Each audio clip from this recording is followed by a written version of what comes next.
La ville d'Agadir au Maroc a accueilli le 45e championnat mondial de Scrabble du 21 au 28 juillet dernier. Plus de 300 Scrabbleurs issus de 17 fédérations de Scrabble francophones ont pris part à cette compétition qui se dispute chaque année depuis 1972.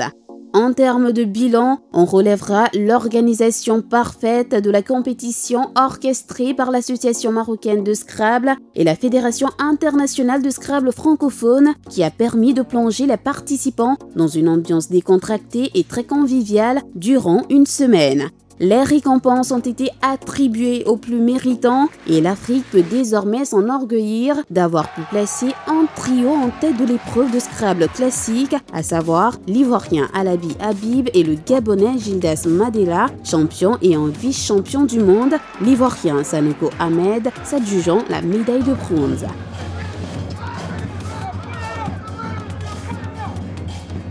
Sorti de ce lot-là, hisser haut le drapeau de notre nation, c'est toujours un plaisir et ça fait du bien d'être celui-là même qui envoie la médaille à la maison.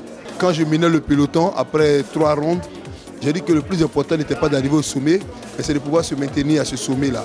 J'ai pu me maintenir et j'espère que les Ivoiriens pourront aussi maintenir ce niveau-là, même pas forcément par mois, mais durant toute la période que nous travaillerons, en tout cas dans cette discipline. Nous rentrons au pays, je veux dire, heureux, satisfaits, avec un titre mondial et la médaille de bronze. Je pense que c'est une belle récolte pour une participation de la Côte d'Ivoire qui s'est absentée durant 6 ans de suite. Mais aussi un vice-champion en élite duplicate qui est le Congolais Arnaud Moulonda.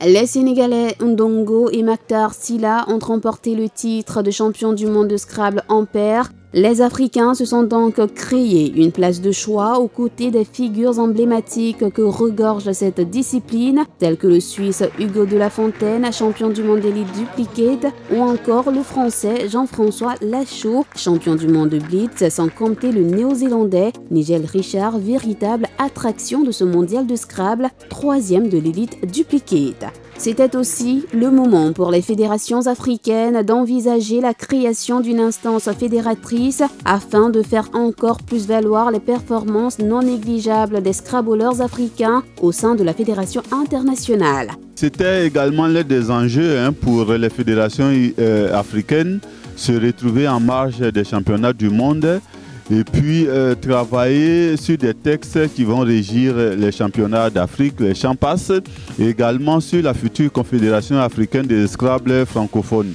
J'ai personnellement été désigné coordonnateur du comité de réflexion et donc je vais piloter les travaux de ce comité pour aboutir très rapidement à une confédération africaine de Scrabble francophone qui va être un outil extrêmement important pour le développement du Scrabble en Afrique et nous mettre vraiment en position de force vis-à-vis de la fédération internationale.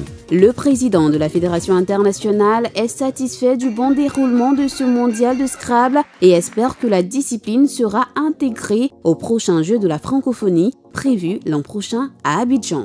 Je crois qu'on peut être très satisfait de ces championnats du monde. Je suis très heureux qu'on ait pu les organiser ici au Maroc. Ce que je présageais, c'est confirmé totalement sur ces championnats du monde avec 2 titres majeurs pour le Scrabble africain et dans le championnat du monde en paire et dans le championnat du monde classique et une très belle 2e place d'un très grand espoir africain du Congo, Arnaud Moulomba pour ce qui est de l'élite duplicate. Donc je crois que les Africains repartent, on va dire, avec vraiment un palmarès très riche, très garni. Je pense que vraiment c'est un superbe succès, autant pour le Scrabble africain que pour la Fédération internationale et l'association marocaine. Et tout ce que je peux souhaiter, c'est que la Côte d'Ivoire réussisse à nous faire une petite place pour les Jeux de la francophonie à Abidjan l'année prochaine. C'est vraiment mon vœu le plus cher.